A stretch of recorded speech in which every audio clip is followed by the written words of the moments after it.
जो सीएचओ की लड़ाई है ये हर एक सीएचओ की लड़ाई है और ये पिछले 23 तारीख से लेके अभी तक कंटिन्यू चलती आ रही है। और पीछे जो घटित हुआ है वो सारे सीएचओ साथियों को पता है कि किस तरह से हम आगे बढ़े हैं और किस तरह से आगे हमारी लड़ाई बढ़ रही है।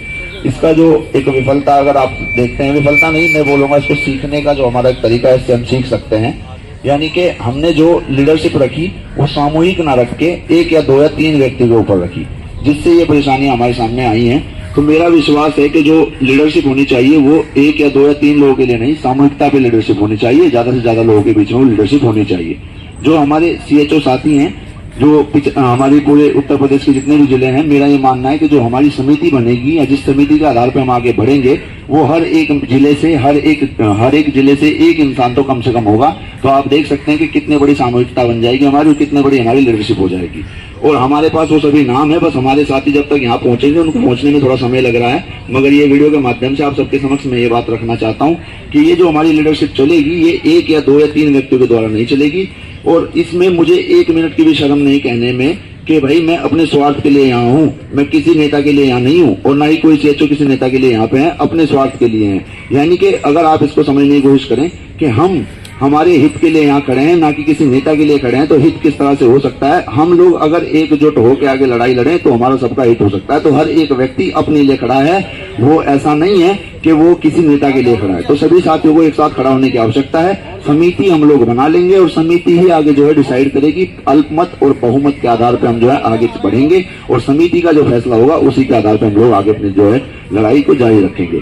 मगर इसमें मेरे साथियों से बस इतनी अपील है कि साथियों देखिए, जो पहले चीजें घटित हुई हैं उन पे मैं कोई भी टिप्पणी नहीं करना चाहता। हमें आगे की रणनीति पे फोकस करना है। हमारे पास इको गार्डन में हम लोग बैठे, हमने प्रशासन को इसके बारे में बता भी दिया गया, अवगत करा दिया गया, एप्लीकेशन दे दी गई है। तो साथी बढ़ चढ़ के इसमें हिस्सा लें और आके सामूहिकता में अपना परिचय दें और सामूहिकता में ही लीडरशिप को आगे बढ़ाएं। जो हमारी समिति बनेगी, इसी समिति के जो डिसीजंस होंगे उन्हीं के आधार पर आगे जो चीजें रखी जाएंगी। 2 या 3 या 4 लोग इसमें जो है, क्योंकि देखिए मैं मानता हूं अगर मैं यही कहूं कि सिर्फ सहारनपुर से लोग होंगे और सहारनपुर से लोग आगे बढ़ेंगे तो कल के दिन सहारनपुर भी भ्रष्ट हो सकता है, कोई भी भ्रष्ट हो सकता है। 1, 2, 3, 4 लोगों को तोड़ना बहुत आसान है। मगर जहां समिति हमारी बड़ी होगी तो समिति में भ्रष्टता का बिल्कुल जो है काम बिल्कुल खत्म हो जाता है। कोई भी भ्रष्ट होने के चांसेस नहीं रहते, क्योंकि वहां पे समूह होता है। समूह को तोड़ना बहुत कठिन काम है और 2 या 4 लोगों को तोड़ना बिल्कुल आसान काम है, जो आपको अभी तक देखने को मिला है। तो मेरा यही आप सबसे अपील है कि अब ये आपको तय करना है साथियों कि हमें क्या करना चाहिए आगे। मगर सहारनपुर और हमारी जितने भी जिले से यहाँ लोग खड़े हैं सभी का मुझे बहुत बहुत ज्यादा शुक्रिया कि सब लोग यहाँ पे भी आखिर तक लड़े हैं। और मैं इसमें एक चीज कह देना चाहता हूँ कि जब हवा चलती है तो धूल तो गायब हो जाती है, तो धूल तो गायब हो चुकी। अब जो है ये धरातल बचा है, तो धरातल के साथ जो आना चाहता है अपने हित के लिए वो आने के लिए उनका स्वागत है। और आइए इस लड़ाई को अंजाम तक लेके जाएंगे। सीएचओ एकता जिंदाबाद। अपने उप सुभाष मंत्री उनको यहाँ बुलाऊंगा और जो बात होगी वो बड़े मंच पे होगी, बंद कमरों में बात नहीं होगी। अब इनका ये कहना है, ठीक है, जो अपने लिए बहुत ही पॉजिटिव पॉइंट है।